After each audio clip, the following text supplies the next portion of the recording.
What I'm going to do is take these apart and trim all this off and just make the box slightly narrower and then do all the box joints on the single jig, and it should work. I already did a test cut on a small piece and the joints do fit.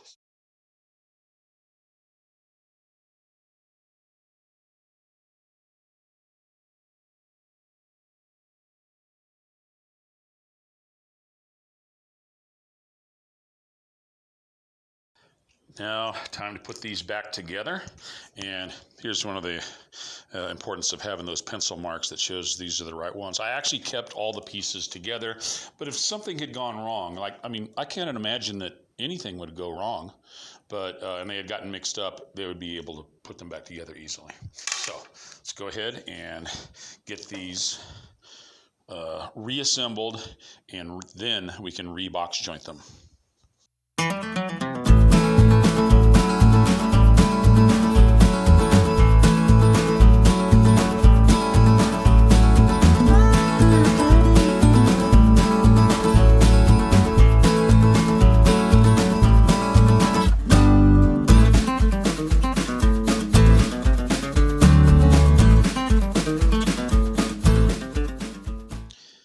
All right, we're ready to put the box joints back in. And you're gonna have to excuse my sniffing and maybe clearing my throat. It's cold out here in the shop. Yeah, so, hey, it is what it is, mate. I have trimmed this. It wasn't important before because I was having to match up different spots.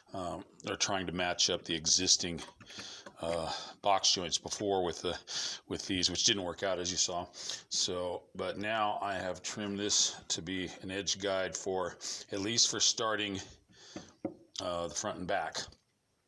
The front and back are not cut at top. So this is the front and the top. There's going to be a tab here and a slot here, and I need to make sure I get that right when I do the sides. But you can also note, the whatever error I had in the size of my on the size of my jig that I used to make this jig, kind of added up to that much there. This is supposed to be, 1 inch tab, 1 inch slot, and it's not.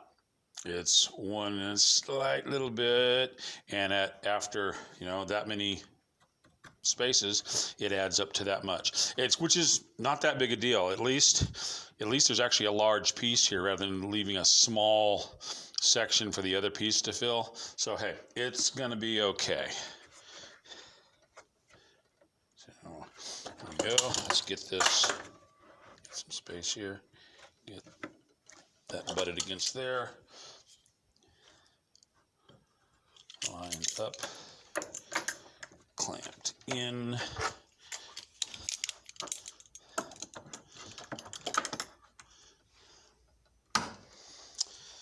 And we're ready to rock and roll. Oh, one more thing. You guys probably noticed I guess snowstorm might be a good word for it, of using the router like this. I was kind of in a hurry, so I didn't bother to set up some way of getting all the sawdust, but then there's actually I don't have a way of getting all that sawdust. I have a shop vac, which I use a lot actually, but here, since we've got so many different spots, no matter where I set it up, just after a couple, it's not gonna get anything else, so I didn't bother doing it at all.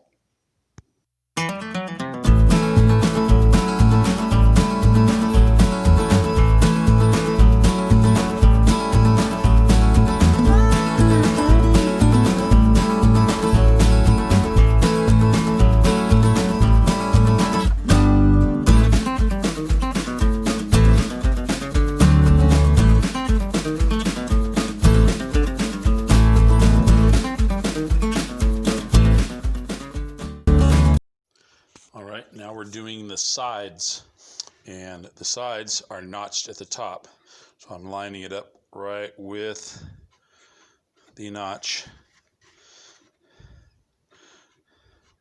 then clamping it.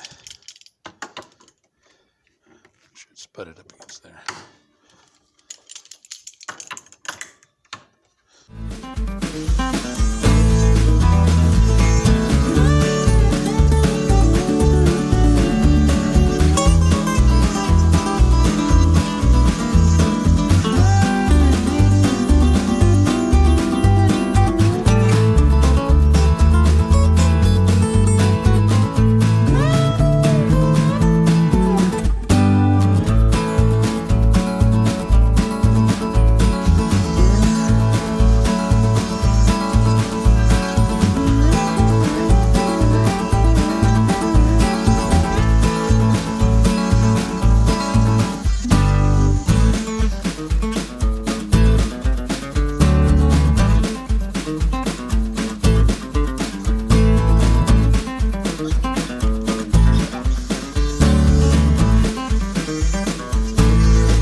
Just in case you were wondering